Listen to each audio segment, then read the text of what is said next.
The Department of Energy will ask oil firms to give public utility drivers bigger discounts on fuel products amid protests and subsidy petitions of some transport groups. Here's why from Monoksoy. Jeepney drivers laid down in front of the office of huge oil company to protest its imposition of higher fuel prices. Piston says the oil industry players' consecutive imposition of big-time price hikes is unreasonable. The group urges the government to take steps to ease the impact of higher oil prices. Kung may political will si Duterte, nakaya nga niyan pasara yung Boracay ng ganun-ganun lang Di ba? Siguro naman ito, kung may malasakit sa ang pamahalaan sa mga mananakay, gagawin niya lahat ng paraan para maibaba yung presyo para hindi na kailangan magkaroon ng pagtaas ng pamasahe. Piston is asking the government to hasten the release of subsidies that would help jeepney drivers. Meanwhile, the Department of Energy or DOE met with oil companies to ask them to expand the coverage of the discounts they give to drivers of PUVs. Oil Industry and Management Bureau Assistant Director Rodela Romero says they also convinced oil firms to give them higher discounts. Currently, gasoline stations offer jeepney drivers a 1 peso discount. Kasi hindi naman natin talaga maimandato, wala di control tayo sa price. So we encourage yung mga corporate social responsibility ng oil companies. The agency is strictly monitoring the movement of oil prices, which is now at more than $70 per barrel. The DOE notes if the price will reach $80 and will last up to 3 months, the implementation of the second tranche of excise tax will no longer push through next year. Pag umabot yung trigger amount na yun, hindi po ito mai-implement. Together with the Transportation and Finance Departments, the DOE is now preparing fuel vouchers it will distribute to PUV drivers. Mon Hokson, UNTV News and Rescue, Makati City. The Department of Finance clarifies that the government cannot just suspend the implementation of excise tax on fuel products. Grace Casin tells us why. Finance Undersecretary Carl Chua says it's not impossible to just suspend the excise tax being imposed under the tax reform law. Yusek Chua explains the tax reform for acceleration and inclusion or TRAIN law mandates that the government can suspend the implementation of excise tax only if global oil prices reaches $80 per barrel 3 months prior to the next imposition of the excise tax. This means that if the price of oil in world market reaches $80 per barrel from October to December 2018, the government may no longer impose excise tax in January of the following year. However, it does not cover the taxes imposed last January. There is a provision in the TRAIN law that allows for temporary suspension of the succeeding increase. And this is how it works. During the 3 months preceding the next increase, for the Makabayan bloc, the solution for the rising commodity prices is to repeal the TRAIN law. Based on the filed House Bill number 7653, the lawmakers seeks to reimpose the previous excise tax rate on fuel products. Tanggalin mo yung 250 na excise tax sa diesel ngayon. Masaya ang mamamayan. In fact, may nakakausap nga tayo, sabi nila mabuti pa, wala nang tax adjustment Research group Ibon Foundation also agrees with the proposal. The group notes since December, diesel prices rose to 10 pesos and 20 centavos per liter. Kerosene prices went up to more than 10 pesos and gasoline surged to over 15 pesos. Yung progressive na sinasabi niya ay hindi totoo at nakasulat lamang sa papel. Kasi pag sinabi nating progressive taxation, ibig sabihin nito, as your income progresses, your tax also progresses. The Finance Department, on the other hand, is opposing the proposal, saying it would only delay the ongoing construction of infrastructures and decrease the take-home pay of tax-exempted employees. repealing the TRAIN law, all those with income tax cuts, like you and me, will have to pay higher tax rates. You lose credibility and you lose all the hard-won reform and credit rating that you have achieved, which is benefiting the people. Grace Casin, UNTV News and Rescue, House of Representatives. The Trade and Industry Department continues to inspect supermarkets amid surging prices of fuel and other primary commodities. The agency also insists spike in prices is not entirely due to the implementation of the tax reform law. Nel Maribuhok explains why. Department of Trade and Industry officials inspect 2 supermarkets in Muntinlupa and Alabang today to make sure they are following the suggested retail prices or SRP. During its rounds, the DTI found Super 8 in Alabang and Llana supermarket compliant to SRP and even offered lower prices for some product brands like condensed milk, evaporated milk, and noodles. Happy kami na pwede naman palang ibaba sa SRP at sigurado naman ako sa ganito kalaki na tindahan, meron pa rin silang profit. May margin of profit pa rin sila sa computations nila pero kaya nilang naibaba than the SRP, yung presyo nila. DTI says prices of major products have now increased by almost 1 peso but insists it's not entirely because of the tax reform for acceleration and inclusion or trade law. Kaya lang naman natin ramdam ngayon yung pagtaas ng presyo dahil sa mga ibang factors pa. Tumaas ang presyo ng raw material sa global market, tumaas ang presyo ng crudo, fluctuating ang value ng peso against the dollar. So ito yung mga factors na nag-contribute doon sa malaking pagtaas. But if we strictly speak of trade law, bahagyang-bahagya lang talaga ang effect niya. Some consumers are glad with DTI's regular inspection at public markets. So okay naman, walang pagbabago, ganun pa rin.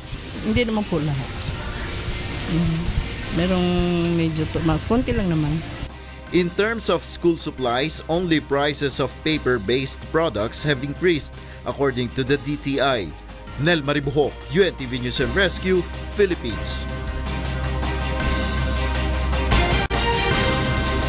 Philippine peso touches a fresh 12-year low against US dollar.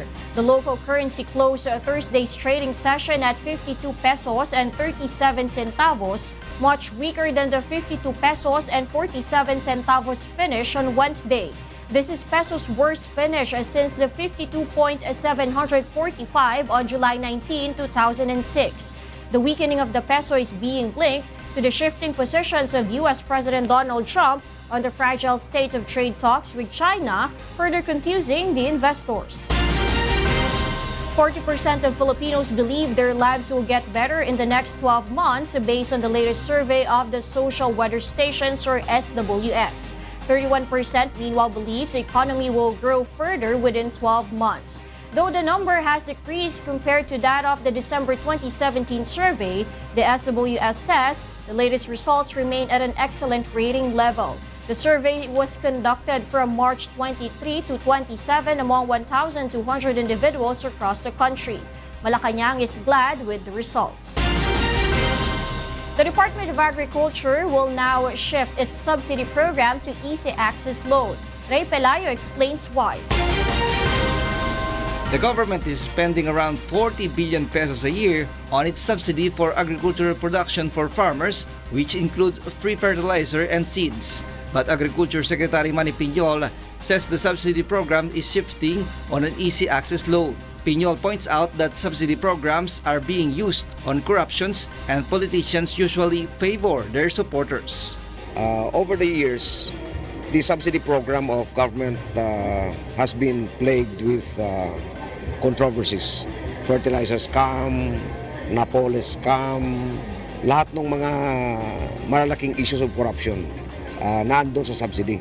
The official adds, his department already allotted bigger budget for the loan program in which farmers can choose the kind of materials or machineries they will use. Because on the part of the stakeholder now, he will not complain anymore. Bakit niyo ako binigyan ng binhin na hindi tumutubo? Di ba? Bakit ang tagal dumating ng abono nyo? DA's repayment rate on their ongoing loan program is 96% compared to the subsidy without expecting returns. So Piñol plans to ask President Rodrigo Duterte to convert the 70 billion pesos budget of 4Ps into a loan program as well. Instead of doling it out, the Secretary proposes to lend it to the beneficiaries for livelihood programs. In this manner, it may also help in food production like backyard hog raising or vegetable farming. The official notes farmers are becoming lazy as they continue to depend on the subsidy program. Yan ang complaint sa probinsya. wala ng trabahante halos kasi may 4 piece. Hindi na nagtatrabaho yung mga tao, nag-aantay lang ng allowance. The UNTV News is still trying to reach the Department of Social Welfare and Development, which implements the program for its comment. Ray Pilayo, UNTV News and Rescue, Manila. The Bureau of Customs seizes 36 billion pesos worth of smuggled products from China at the Manila International Container Port. The agency intends to condemn these goods rather than putting it up for auction. Jun Soriao explains why.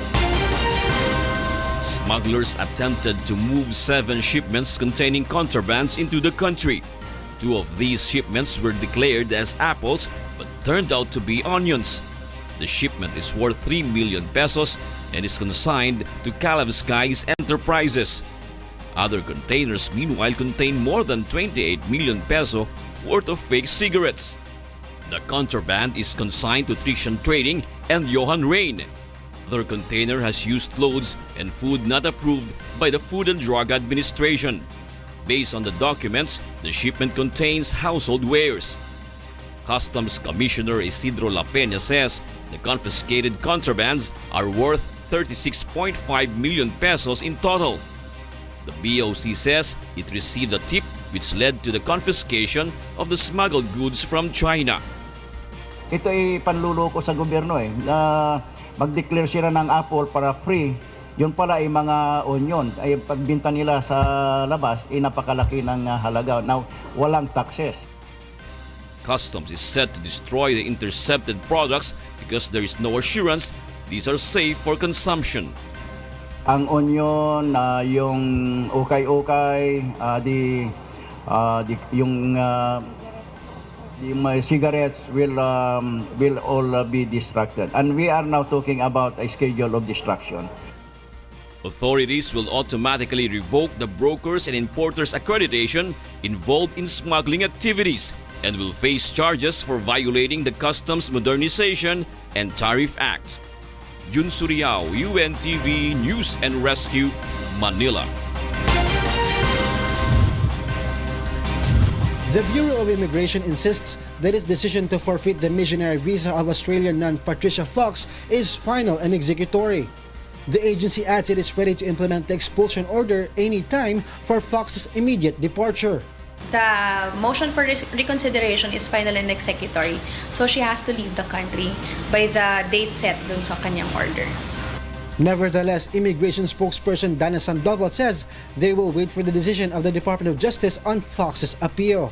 The Aussie Nuns Legal Counsel previously said they will exert all legal remedies to appeal to the DOJ and petition for a review of the BI's decision. Malacañang, through presidential spokesperson Secretary Harry Roque, says it respects the BI's decision to forfeit Fox's visa as it is required by the law. The new Senate President supports the revival of death penalty in the country. But Senate President Vicente Soto III clarifies he wants the death penalty to cover only those involved in high-level drug trafficking. Pero yung high-level drug trafficker, nakakulong na, napipirwisyo pa ang mga kabataan at ang bansa natin dahil nakakapag-operate pa ang mga lintik kaya yun ang pwede. In March of 2017, the House of Representatives passed the proposed reimposition of death penalty in the country. However, the Senate is still deliberating its own version of the bill.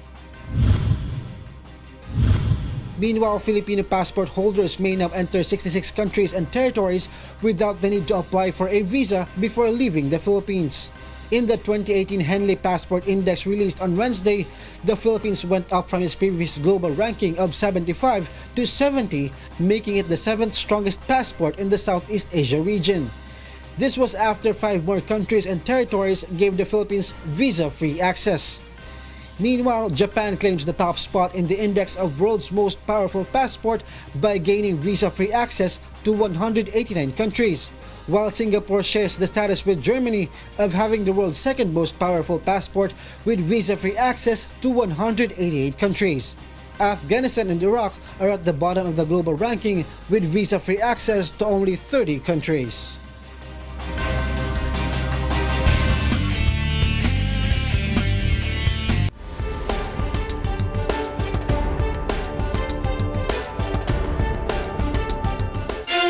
On Y News tonight.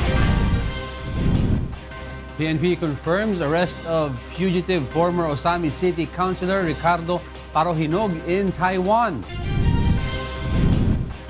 Malacañang looks forward to the passage of the Bangsamoro Basic Law as its deadline looms this month.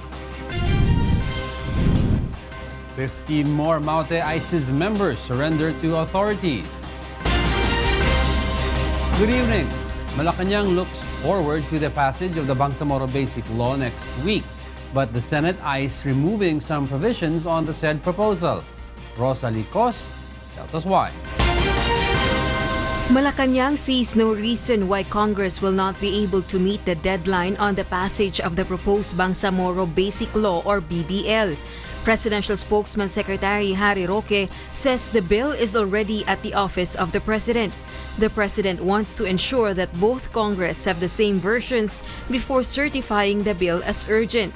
Malacañang believes the proposed bill will be passed before this month ends.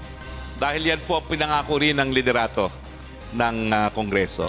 Hindi po sila mag-re-recess nang hindi maapruban ang BBL. Yan po ang pangako. Ready for the President's signature, Oh, sir? certainly po. Certainly So po. Yan ang pangako naman po. Before they adjourn on May 30. The government also has no doubts that the proposed law Congress will pass is supported by various stakeholders, including the Moro Islamic and the Moro National Liberation Front and LUMADS. In the end, the Duterte administration trusts the ability of the Congress to pass the BBL immediately, which is believed to resolve the decades-long conflict in Mindanao. We're holding them to their promise kasi wala naman pong dahilan para hindi na sila ma-meet ang deadline. I understand nagkaroon naman po sila ng all-members caucus in the House and it was agreed that it will be passed before they go on break. Meanwhile, Senate President Vicente Soto III says they will likely remove the unconstitutional provisions in the proposed BBL. This include the issues on budget, special powers, and opt-in provisions, as well as the name of the would-be Bangsamoro region. Kasi ang nakalagay sa Constitution, Army. Ito, ang sinasabi ng mga ibang mga kasama namin, a Moro nation, Bangsamoro. The Senate targets to finish the deliberation of its own version next week. In the Senate, I think we will be able to come up with a conservative but well-crafted proposal for a Bangsamoro law. The House is much closer to what the BTC submitted. Rosa Licos, UNTV News and Rescue, Manila. More members of the Maute ISIS group have surrendered to the government, but the Armed Forces of the Philippines says the surrenderers would still have to face punishment. Here's Bernard Dadis to explain why. The Armed Forces of the Philippines reveals Thursday that 15 more members of the ISIS-linked Maute group have surrendered to the government. This is in addition to the 27 surrendering Maute members who were presented to President Rodrigo Duterte last May 12. But after the President has speak with them, ngayon was doubled to 42 surrenderies. These surrenderies, may mga reward. Deputy Commander Romeo Browner Jr. notes that the surrenderers will still have to face punishment. They're still undergoing process kasi kailangan natin malaman yung culpability nila. Kung may mga kasalanan sila, hindi mawawala yun. The AFP is also monitoring reports that the terror group is recruiting members outside of Marawi. Meanwhile, some evacuees have asked authorities to allow them to transfer from temporary shelters. One of them is Eliza, who is pregnant to her 11th child. Sana hindi kami mabutan dito ng December. Sana mailipat kami sa lalong madaling panahon. Kasi talagang nahihirapan nga kami dito. Na lalong-lalo na ngayon na manganak na ako. Rasmia meanwhile hopes to return to her home even though it's in the main battle area. Nakita namin nasunog man. Oh, nananagusto na kami po balik sa katong lugar namin, katong dito. The task force Bangon Marawi initially said they aim to transfer all evacuees before the year ends. Bernard Dadis, UNTV News and Rescue, Philippines. The Philippine National Police confirms fugitive former Osami City Councilor Ricardo Parohinog has been arrested in Taiwan. However, it would take some time before he can be turned over to the Philippines. Leia Ilagan tells us why. After 10 months of hiding, former Osami City Councilor Ricardo Ardot Parohinog has been arrested by Taiwan authorities yesterday afternoon. Ardot is the younger brother of slain Osami City Mayor Reynaldo Aldong Parohinog in a raid in their house last July 30, 2017. The Philippine National Police confirms the arrest of Parohinog after he tried entering Taiwan by using illegal immigration documents. He was being hunted down for his alleged involvement in the illegal drugs trade. He was also charged of illegal possession of firearms and explosives after authorities found a cache of firearms in his residence. Yung Taiwan government, and true enough na laman na wala siyang documents when he entered Taiwan. It is confirmed that Ardot Parohinog has been arrested yesterday by Taiwan government for illegal entry. The PNP adds the members of the Criminal Investigation and Detection Group and the Drug Enforcement Group are ready to go to Taiwan anytime to fetch Parohinog. However, it would probably take some time before he can be turned over to the Philippine custody. Of course, we will follow the process of deportation, and dahil may mga violation siyang commit doon sa Taiwan, the reason for his arrest, it will take some time before he will be deported to the Philippines. The Malacañang meanwhile welcomes the latest development in Parohinog's case.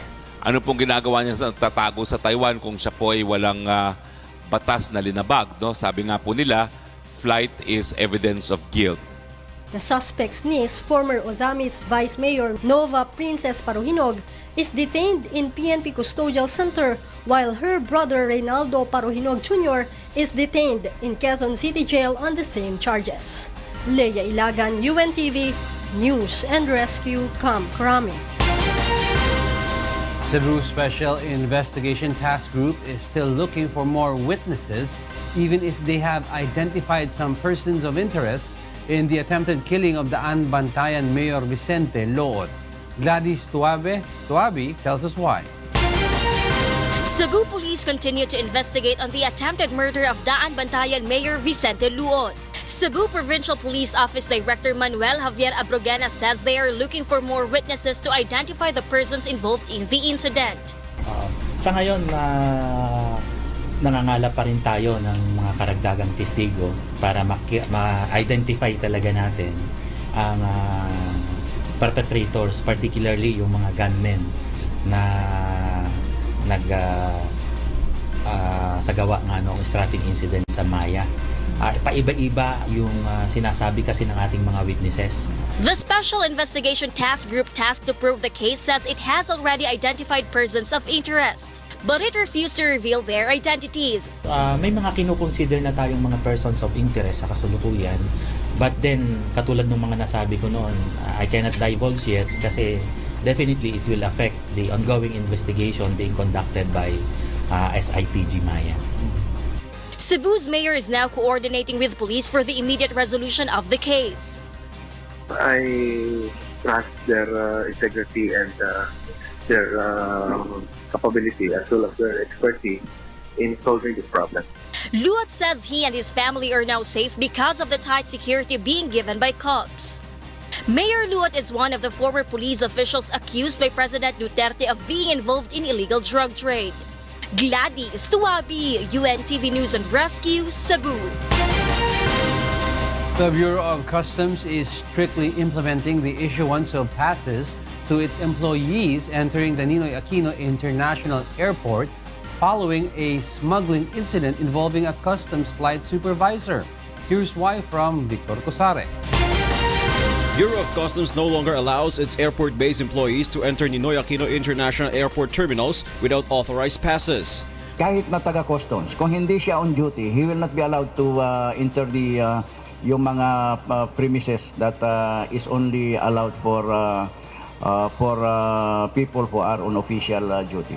Customs Commissioner Isidro La Peña made the order to prevent any smuggling incident such as one involving Customs Flight Supervisor Lumontod Macabando.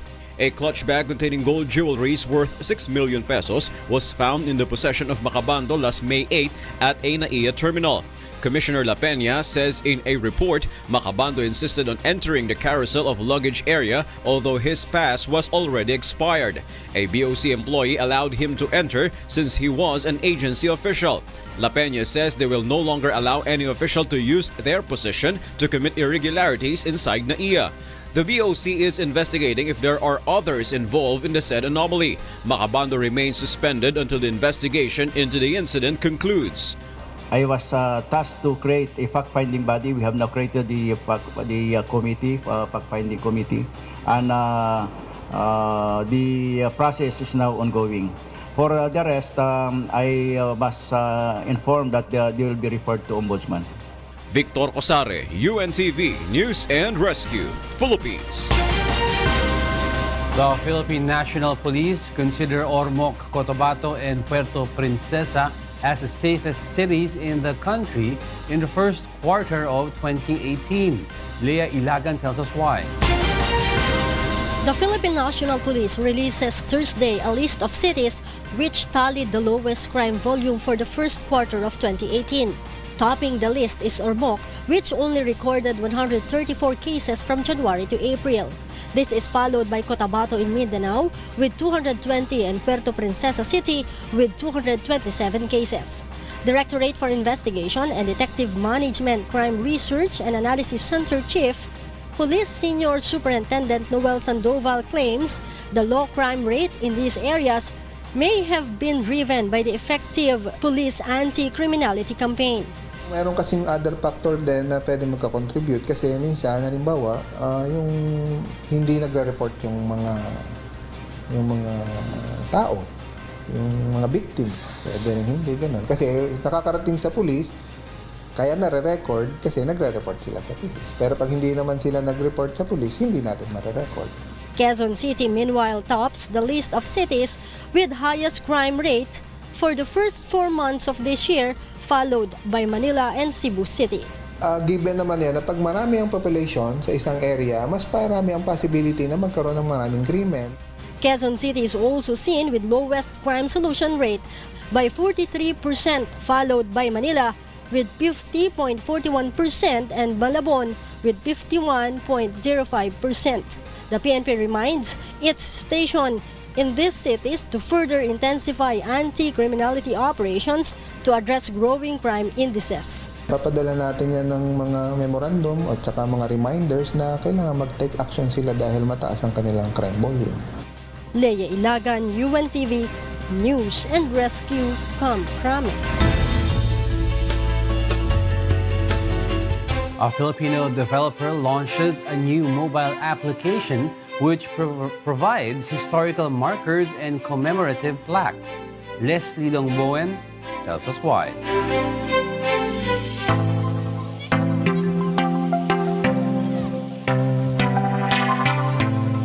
How much do we know about the country's history? A new mobile application, which was launched just in time for the celebration of the National Heritage Month, will help us learn about the country's historic and cultural sites. So yung Pananda, isa siyang mobile app na pinanggamitin ng user para ma-explore at makita yung mga historical markers na in-install ng Historical Commission of the Philippines. To date, the app has 521 historic site markers with helpful information that can be viewed on interactive map. You can even mark the places you've already visited or want to go to.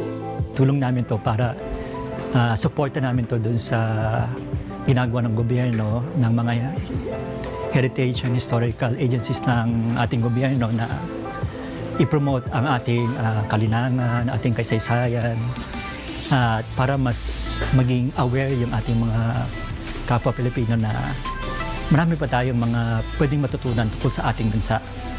With Pananda app, accessing historical places and markers is easier as it covers most of the places that shape the Philippines today. It also reminds Filipinos of its rich history that we have to explore and treasure. Leslie Longboan, UNTV News and Rescue, Philippines. The GSIS Thunder Furies doubles their efforts as they prepare to clash against DOJ Justice Boosters in the ongoing UNTV Cup off-season executive face-off elimination round. Here's why from Bernard Daddy. Despite sustaining stinging loss in their debut game in the UNTV Cup off-season executive face-off last week, the GSIS Thunder Furies believes it can still improve its stamina for the next battle in the hard court. Thunder Furies are set to go against last off-season's third placer, DOJ Justice Boosters, in another elimination round this Sunday, 2 p.m. at the Pasig City Sports Center. GSIS head coach Reniboy Bansali says their senior Cagers are determined to increase endurance levels as they gun for their first win in their next match. That is why his players are practicing twice a week after office hours. Mahirap talaga sila patakbuhin. But itong sa laro namin against sa Senate, nakita namin na na-stretch out sila eh. So kaya pa pala. So nag-usap-usap kami sa dugout na mismo sa kanila na nanggaling, kailangan magpa-kondisyon kami, mas tumakbo pa kami. GSIS is composed of executives with age ranging from 41 to 59 years old with salary grades of 26 to 31. Yung adjustment namin sa pagpasok ng players kasi sa mga boss namin is yung hindi pa namin masyado yung mga kapasidad nila eh. Yung levelidad nila. So ngayon nakita namin, so for me parang nakita ko yung mas mabilis yung rotation namin and then by position na maibibigay namin sa kanila as an individual. So sa tingin ko magiging maganda yung mas rotation namin. GSIS will depend on its players, Romeo De Luna Jr. who scored 20 points and 12 rebounds, and Rico Abrintos who chipped in 11 points and 10 rebounds during their match against Senate Sentinels last week. Bernard Dadis, UNTV News and Rescue, Philippines. Up next on Y News. The United States issues health alert after its consular employee in China sustains a brain injury. Brazilian truckers block roads in Brazil amid soaring gas prices. A so-called flying taxi is now gaining popularity in Paris even before it hits the market. Stay tuned for William Thio. I'm Angelo, Castro III. Good evening.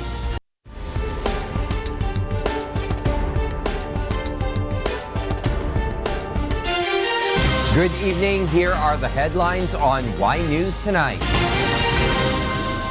The Department of Energy, or DOE, will ask oil firms to expand the coverage of the discounts they give to drivers of public utility vehicles, or PUVs, amid surging fuel prices and subsidy petitions. Oil Industry and Management Bureau Assistant Director Rodela Romero says they will urge the oil companies to give higher discounts than the current 1 peso they offered to PUV drivers. The DOE is now preparing fuel vouchers it will distribute to PUV drivers together with the Transportation and Finance Departments. Kasi hindi naman natin talaga maimandato, wala di control tayo sa price. So we encourage yung mga corporate social responsibility ng oil companies. 40% of Filipinos believe their lives will get better in the next 12 months based on the latest survey of the Social Weather Stations, or SWS. 31% meanwhile believes the economy will grow further within 12 months. Though the number has decreased compared to that of the December 2017 survey, the SWS says the latest results remain at an excellent rating level. The survey was conducted from March 23 to 27 among 1,200 individuals across the country. Malacañang welcomes the survey results.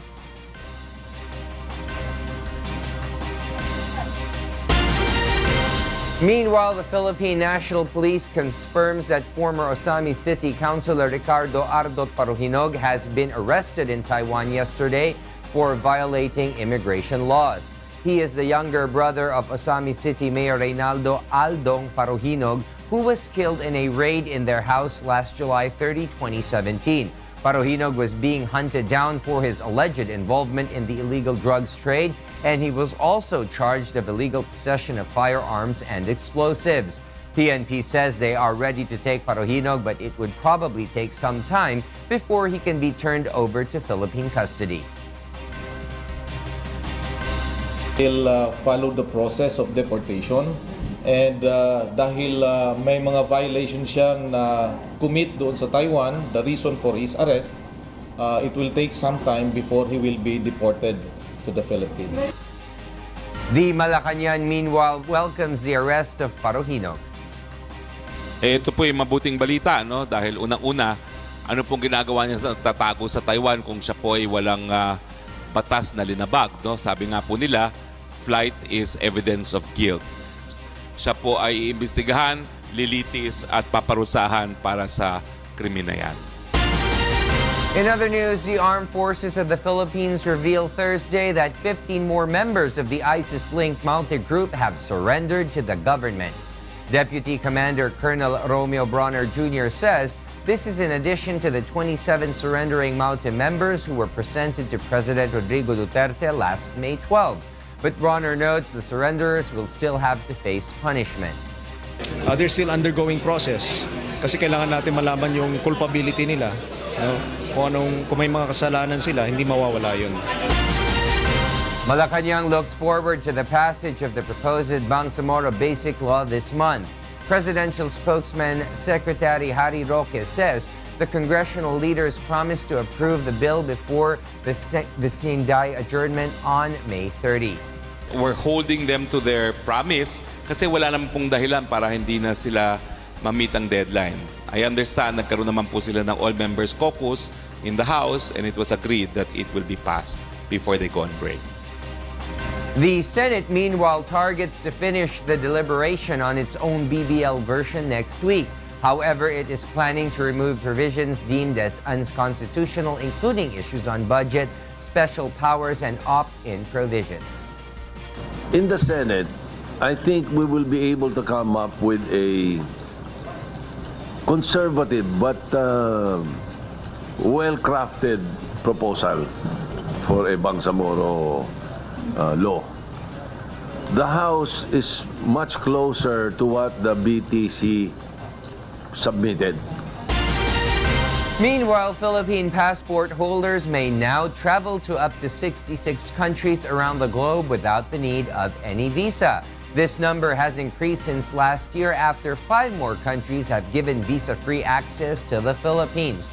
Based on the 2018 Henley Passport Index, the Philippines ranked 7th in Southeast Asia among countries with the most number of visa-free access to other countries, while global ranking puts the Philippines on the 70th spot. Meanwhile, 2018 global ranking sets Japan as the country with the highest number of visa-free access, which totals to 189 countries, while Germany and Singapore rank second with visa-free access to 188 countries.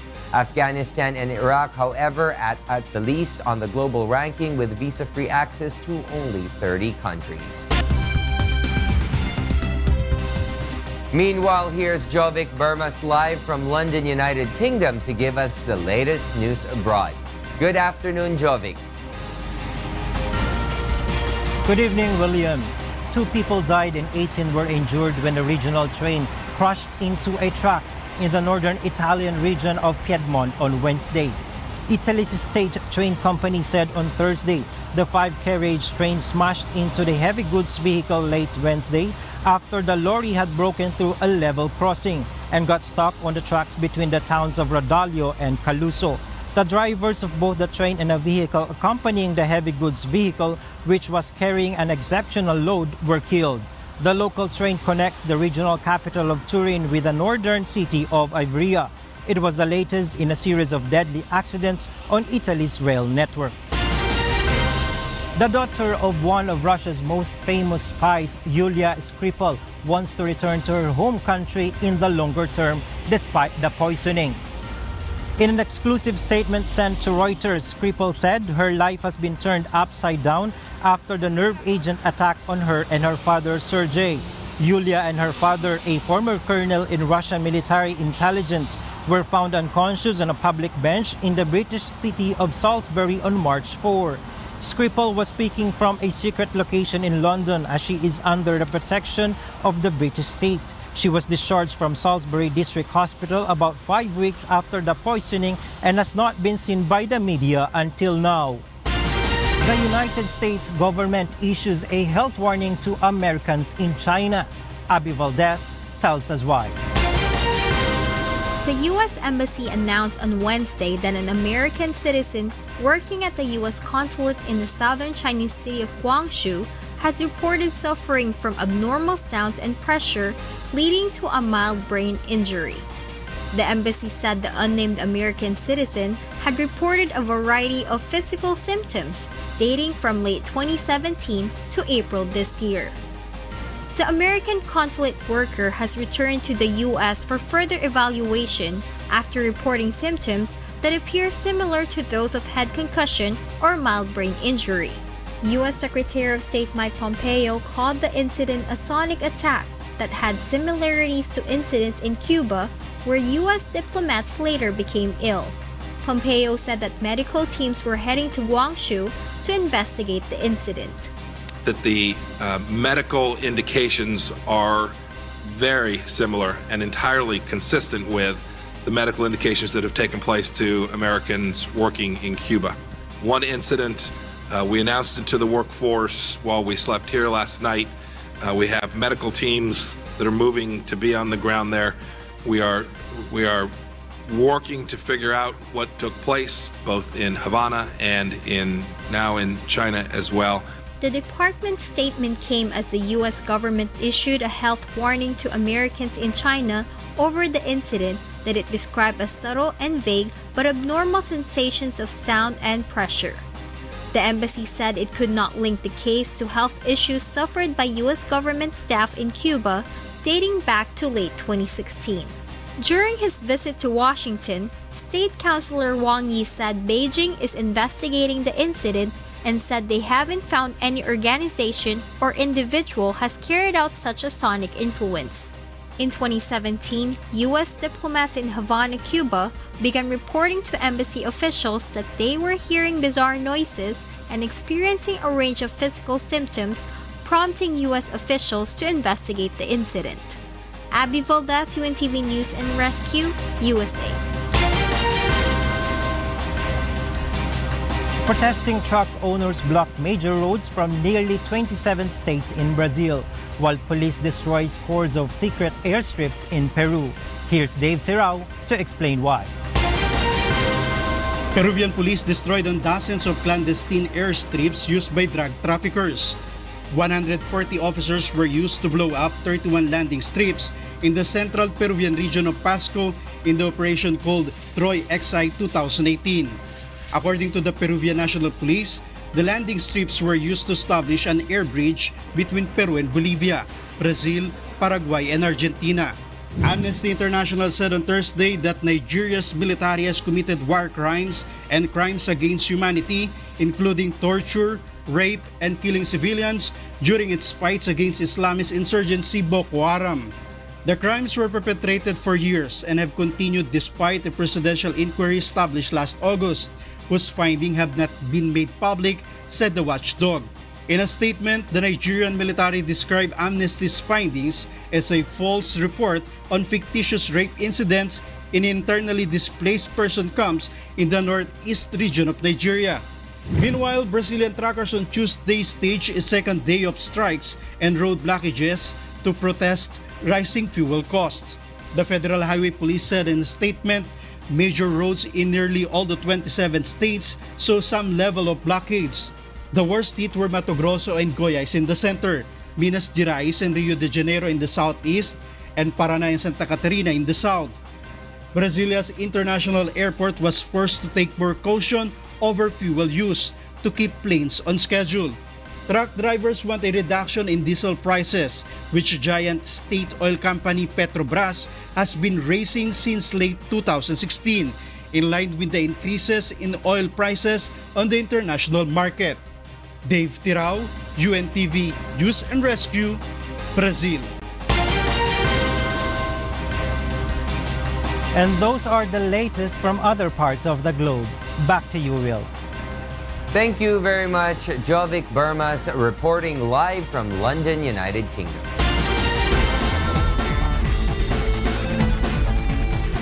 The American Football League will fund NFL teams if players will kneel during U.S. national anthem, while Brazilian football superstar Neymar returns to Rio de Janeiro after sustaining a foot injury. Asher Cadapan Jr. explains why. NFL teams will be fined if players kneel for the U.S. national anthem under a new policy.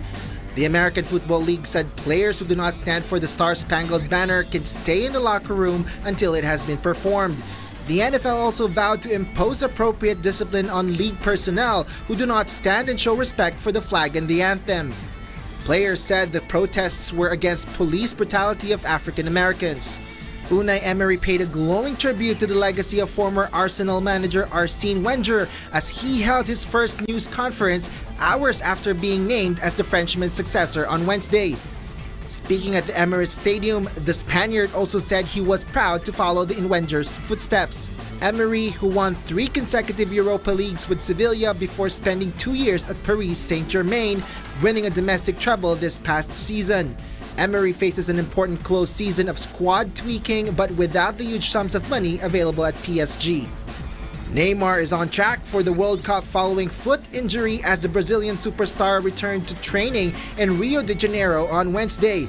Neymar has been largely out of action since spraining his ankle and fracturing his 5th metatarsal in February, which led him to undergo surgery in Brazil as he bids to regain fitness in time for the June-July World Cup in Russia. Preliminary reports have emerged that his return is going well. Asher Cadapan Jr., UNTV News and Rescue.